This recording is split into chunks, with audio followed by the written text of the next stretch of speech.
Je réponds à une question qui m'est posée, qui est de savoir pourquoi dans un couple, il y en a un qui aime plus que l'autre.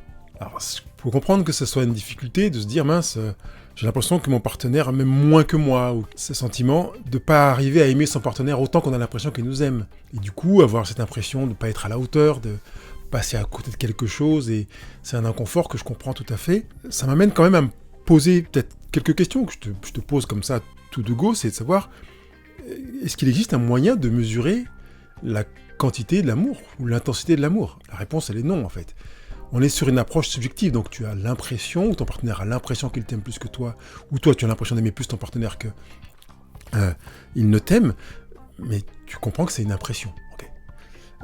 En même temps, quand tu ressens quelque chose, je veux pas qu'on le minimise en disant oui mais je le ressens mais c'est forcément faux. Non, il y a quelque chose quand même qui s'allume chez toi et qui mérite d'être entendu, ou chez ton partenaire s'il a l'impression de t'aimer plus, ou chez toi quand tu as l'impression soit d'aimer plus ton partenaire, soit de ne pas arriver à l'aimer autant qu'il t'aime. Et cette lumière, si elle s'allume, ça veut dire qu'il y a des questions à se poser, des choses à placer, à déposer sur la table, des entretiens à avoir, un équipement à porter pour que tu sois en mesure de vivre bien le fait que tu as l'impression d'aimer moins ton partenaire qu'il ne t'aime, ou d'aimer plus ton partenaire que lui ne t'aime, et que finalement, on arrive à dénouer ce qui se joue là-dedans et qui peut poser un problème, en fait. Parce que une question, c'est peut-être en quoi serait-ce un problème que l'un aime plus l'un que l'autre.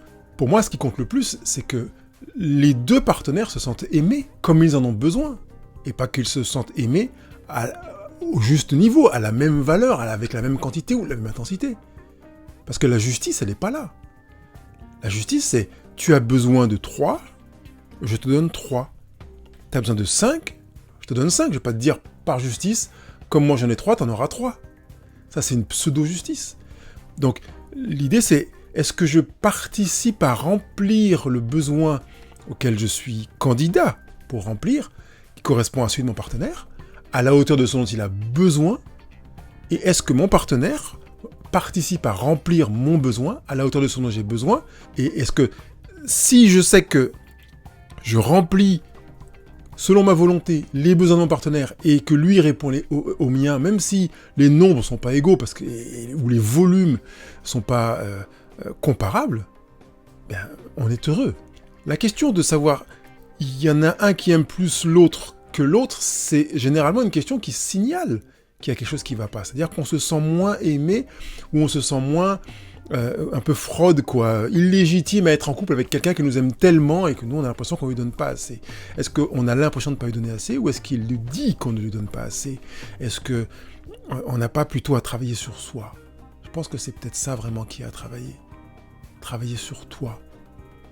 Pour voir pourquoi cette question te taraude, et qu'est-ce qui fait que tu pourrais te poser enfin, te dire, allez, c'est bon, tranquille, j'ai fini avec cette question, j'ai trouvé les réponses, et je sais pouvoir vivre une relation à deux dans laquelle on est tranquille, on est en paix, et on est tous les deux satisfaits à la hauteur de notre besoin, qui n'est pas le même, la hauteur n'est pas la même non plus, et c'est ça qui compte.